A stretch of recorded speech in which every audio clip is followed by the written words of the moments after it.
आई गाल समझ में है ना। असां दुनिया की जाखोड़ के अंदर आयूं, दुनिया के हिर्स के अंदर आयो। दुनिया की हिर्स, दुनिया की जेका जाखोड़ इंसान के अंदर पैदा थी उन में वडे में वडो वजह उलमा इकराम फरमायो तो मौत का बेखबरी वारो मामलो। मौत का छा होंदी है इंसान के? मौत का बेखबरी है। हालांकि मौत यो अटल फैसलो है जंहिंजो दुनिया में कोई भी इनकारी मौजूद कंहिं भी क़िस्म जो ना है। गाल समझ, कुरान जा इनकारी तव्हांखे मिलंदा, पैगंबर सल्लल्लाहु अलैहि वसल्लम जी हदीस जा इनकारी तव्हांखे मिलंदा, रसूलुल्लाह सल्लल्लाहु अलैहि वसल्लम जी नुबुवत जा इनकारी तव्हांखे मिलंदा, ज़मीन आसमान जी तख़लीक़ खुदा कई आहे उन जा इनकारी तव्हांखे मिलंदा। पूरी दुनिया रोए ज़मीन के अंदर कंहिं भी मकतब फ़िक्र से ताल्लुक़ रखण वारो हुजे, चाहे मुस्लिम हुजे चाहे गैर मुस्लिम हुजे, कहिड़े भी मज़हब सां उन जो ताल्लुक़ आहे, दुनिया के अंदर वाहिद तव्हांखे इनकार न करण वारो मिलंदो त उहो मौत जो। हर माण्हू हुजे, चाहे केॾो वॾो साइंसदान हुजे, चाहे केॾो वॾो पैसे वारो हुजे, चाहे केॾो वॾो इल्म जो पहाड़ छो न हुजे, तव्हां उन खां पुछा कंदो बाबा ॾे हाल वाल हीअ दुनिया छॾणी आहे, मरणो आहे या न? फौरन चवंदो हा बाबा बिल्कुलु मरणो आहे, हीअ दुनिया छॾणी आहे। हिकिड़ी शइ आहे जंहिंजो दुनिया में तव्हांखे इनकारी न मिलंदो, उन शइ जो नालो आहे मौत। या दुनिया की जेका मोहब्बत है उनके कटण की जेका शइ आहे उन शइ जो नालो छा आहे? ताल्लुक़ छा आहे?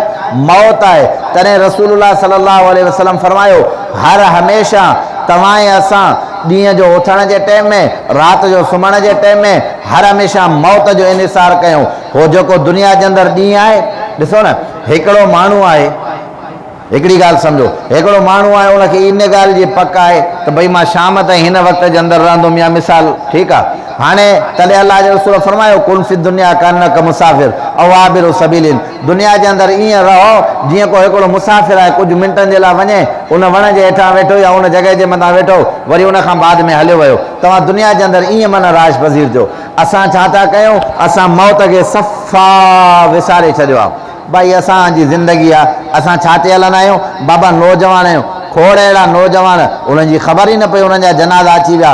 न तव्हांजी नौजवानी जे मथां आहे, न तव्हांजे अकुल जे मथां आहे, न तव्हांजी ॾाहप जे मथां आहे, न तव्हांजे इल्म ऐं फ़लासफ़ी जे मथां आहे, न तव्हांजी दानाई ऐं साइंसदानी जे मथां आहे। मौत जो फ़ैसिलो जेको ख़ुदा कयो आहे उहो बरक आहे, उन जो टाइम ऐं वक़्तु ख़ुदा मुक़ररु कयो आहे। न उन में हिकिड़ो सेकंड पोइते थींदो, न उन में हिकिड़ो सेकंड अॻिते थींदो आहे।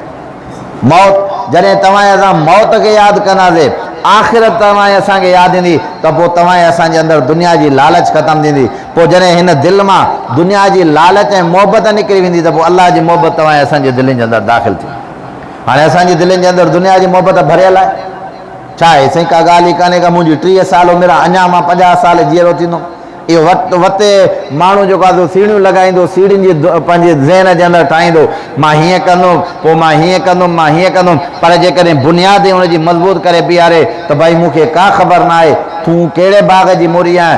पैगंबर दो जहां सल्लल्लाहु अलैहि वसल्लम, इमामुल अंबिया, सरताजुल अंबिया हज़रत मोहम्मद मुस्तफ़ा अहमद मुश्तबा सल्लल्लाहु अलैहि वसल्लम फरमाईंदा हिकिड़ो सलाम फेराइण खां बाद में इहो यकीन न आहे त ॿीहर सलाम फेराए सघां थो या न, छो त हिन जो फ़ैसिलो कंहिंखे करिणो आहे? अल्लाह जी ज़ात मुक़द्दस। इन उम्मत खे इहा तालीम पैगंबर सल्लल्लाहु अलैहि वसल्लम ॾिनी आहे त हीअ दुनिया आरज़ी आहे, हीअ दुनिया दाइमी कंहिं बि क़िस्म जी न आहे। अॼु हिन दुनिया जे अंदरि तूं ख़ानी ख़ान आहे, हज़ारे माण्हू तुंहिंजे कढूंदा, लखे तुंहिंजे कढूंदा, सुभाणे मरी वेंदे। रब्बे मोहम्मद जो कसम आहे जेके 1000 माण्हू तुंहिंजे कढ हुया, इहे सलाम करण जे लाइ बि तुंहिंजी क़बर जे मथां कंहिं बि क़िस्म जो न ईंदा। बाबा ईअं आहे या न आहे? केतिरा हज़ारे माण्हू आहिनि जेके अरब ऐं खरबपति आहिनि, हुन मिटी जे अंदरि पिया आहिनि, सालो साल गुज़री वञंदा, को माण्हू उन्हनि खां पुछा करण जे लाइ तयारु कंहिं क़िस्म जो न आहे त बाबा ॾे हाल वाल तूं त हेॾो फलाणो ख़ान हुए, हर माण्हू तुंहिंजे आवाज़ लॻाइण जे लाइ लबैक चई करे तुंहिंजे आॾो ईंदो, हाणे तूं पियो आहे, को पुछा करण वारो कंहिं बि क़िस्म जो न आहे। त पोइ तव्हां ऐं असांखे पंहिंजी हैयत ऐं सम्झ खे ठाहिणो ऐं तयारु करिणो पवंदो। उहा हैयत ऐं सम्झ छा आहे? बीहारणी पवंदी। इहो आहे त हीअ दुनिया तव्हां ऐं असांखे छॾणी आहे। ॻाल्हि सम्झ में आई आहे न? जॾहिं इहो ज़हन तव्हां असांजो ठहंदो पोइ तव्हां असांजे लाइ मंज़िल ते आसान थी। हालांकि इहा दुनिया जे छॾण वारो, हीअ दुनिया खे छॾण वारो जेको वक़्तु आहे न, अल्लाह ताला